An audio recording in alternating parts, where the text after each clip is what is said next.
Une chose essentielle que tu dois maîtriser, que je permets à mes milieux de terrain de maîtriser, c'est le pouvoir du momentum. Le momentum, qu'est-ce que c'est?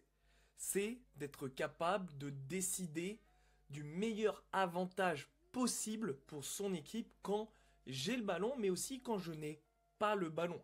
C'est une question de savoir à quel moment, par rapport à l'espace que j'ai plus ou moins grand et le temps que j'ai dans cet espace, de savoir quelle est la meilleure décision, si je dois jouer tout simplement vite ou lentement. Le pouvoir du momentum, c'est le super pouvoir pour n'importe quel joueur de football, mais encore plus pour un milieu de terrain qui joue dans l'axe, donc défensif ou offensif. Et encore une fois, même pour tous les postes. Donc c'est vraiment le pouvoir de décider la meilleure décision possible. Donc c'est-à-dire être beaucoup plus décisif, avoir des passes clés, des passes décisives et être un buteur. D'accord? Être celui qui fait la différence, être celui qui est recruté dans les meilleures équipes, comme peut l'être tout simplement des joueurs qui, je peux vous jurer que de base, on les met peut-être en R2, R1, N3, on dit ouais, bon, c'est des bons joueurs de ballon, quoi.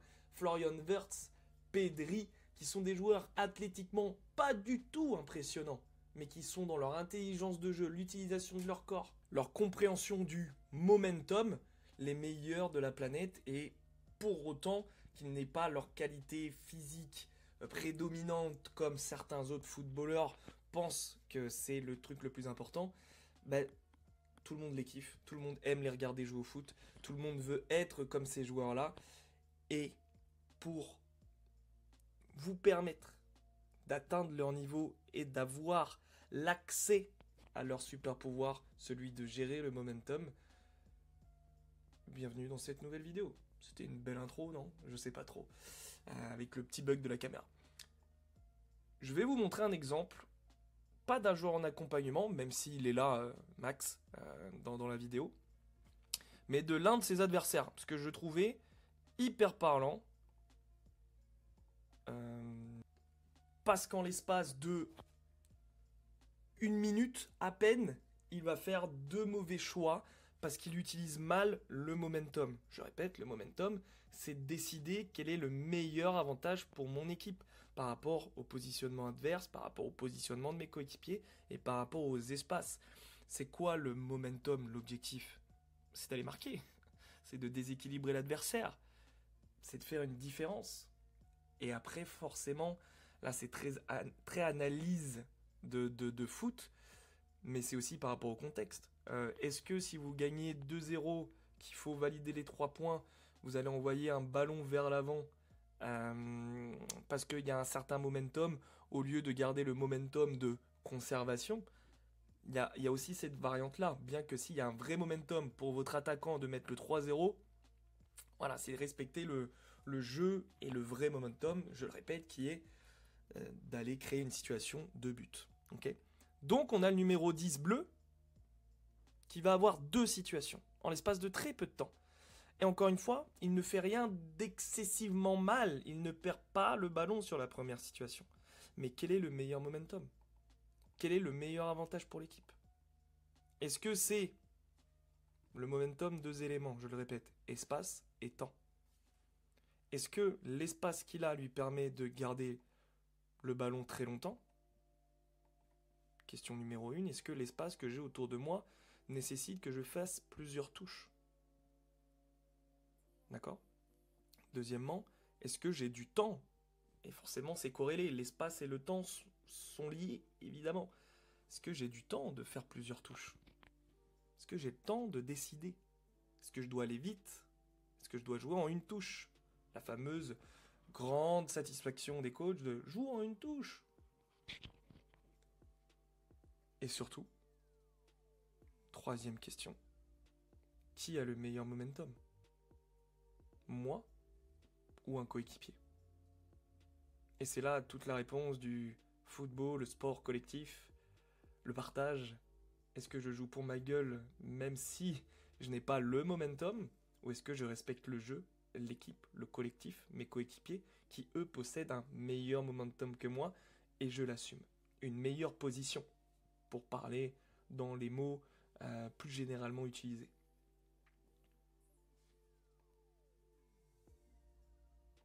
momentum, terminé. Parce que l'espace et le temps sont deux choses qui s'ouvrent et se referment à chaque seconde, à chaque minute. L'image change, d'où l'importance de prendre l'information. Parce que pour voir l'espace et pour comprendre le temps que nous avons, il faut avoir vu. Et quand tu ne vois pas, tu ne sais pas l'espace et tu ne connais pas le temps que tu as. Le numéro 10 décroche, il ne regarde que à droite, il ne tourne pas la tête, il ne regarde que l'adversaire. Principe des 3 étapes de la prise d'information, oui je regarde l'adversaire, mais où sont mes coéquipiers, comment je me libère? Je ne peux pas me permettre à très très haut niveau de garder le ballon que pour moi et que regarder l'adversaire. Ce n'est pas suffisant. Qui a le momentum? Lui, moi ou lui? Vous allez me dire qu'il n'y a pas la possibilité de la dévier en une touche, de me mettre un peu de magie, de me mettre une talonnade, de la dévier extérieur pied gauche, et que mon coéquipier qui a le momentum le plus évident de cette situation, filer au but, juste ici, le momentum il est là. Comparaison maintenant. Momentum perdu. L'espace est ici. L'espace se referme. Lui ne peut plus la mettre. Lui ne peut plus saisir un espace. Très bien, comme j'ai dit, ce n'est pas une catastrophe, il n'a pas perdu le ballon. J'ai à nouveau le ballon, que je vais avoir dans un espace. Nouvel espace, nouveau momentum, nouveau timing. Qu'est-ce que c'est incroyable, c'est que ce n'est jamais fini. Et là, tu me la mets en une touche. Mon ami, que fais-tu? Tu ne sais pas gérer le momentum. Un top ballon. Un top ballon. Il est sublime ce ballon. Moi je suis coach, j'adore ce ballon claqué à l'intérieur. Il est incroyable. Le momentum, l'espace que j'ai, le temps que j'ai de manipuler. L'objectif du momentum, aller vers le but. Créer une situation de but. Les deux devs centraux sont écartés, prise de balle. J'avance. Lui sort, momentum pour lui. Lui sort, la momentum pour lui. Ou peut-être pour lui à nouveau. Mais on ne le saura jamais parce que dans cette situation, la gestion du momentum du numéro 10 est un échec. Parce que là, on peut dire perte de balle, mauvais choix, mais depuis le début, le mauvais choix est présent. Depuis cette situation.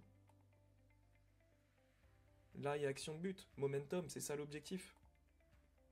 Mais malgré ça, le football, on peut se tromper, on peut pas 1, 2, 3 faire la mauvaise passe, ce n'est pas le plus grave. Tant qu'on perd pas le ballon, j'ai envie de dire, et encore perdre le ballon, ce n'est pas le plus grave non plus. Il y a des choses plus graves dans la vie. Mais ce qui est incroyable avec le football, c'est que même si tu as raté le momentum, il y en a d'autres qui vont se créer dans un match de foot 90 minutes, si ce n'est plus. 120 quand tu joueras à la Ligue des Champions, avec le Paris Saint-Germain qui te fera stresser jusqu'au bout. Regardez. Maintenant, fin de la vidéo. C'est bien beau. Analyse, oui, c'est pas bien, pampan. On a analysé le match avec le joueur. Très bien, il le sait. Maxime, ça a été son travail aussi sur ce match et sur d'autres matchs, qui commence à de mieux en mieux maîtriser. Maintenant, analyser un match de foot, c'est très bien. C'est important. Ça fait une grosse différence. C'est pour ça que je le fais. Si ça t'intéresse, tu m'envoies un message. Pour faire analyse vraiment de tes matchs, il faut que tu aies un certain niveau. Parce qu'à un certain niveau, les matchs sont filmés, justement.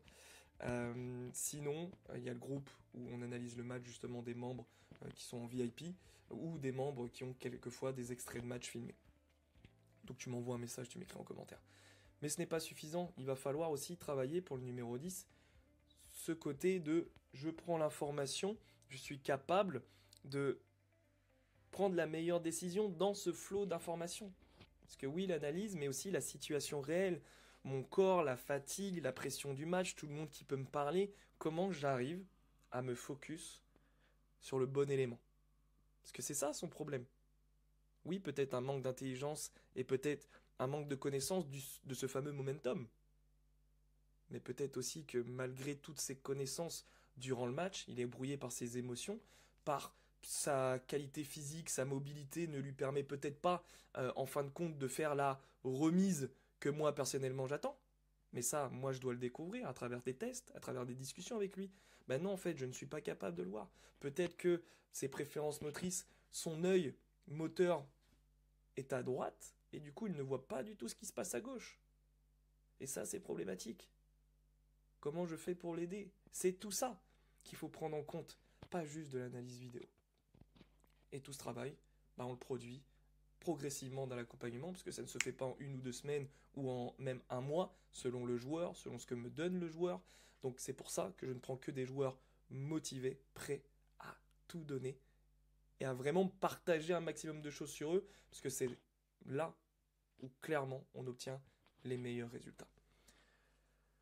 Je m'arrête là, ou je vous partage Vitinha ou quelqu'un d'autre, je vais voir ça.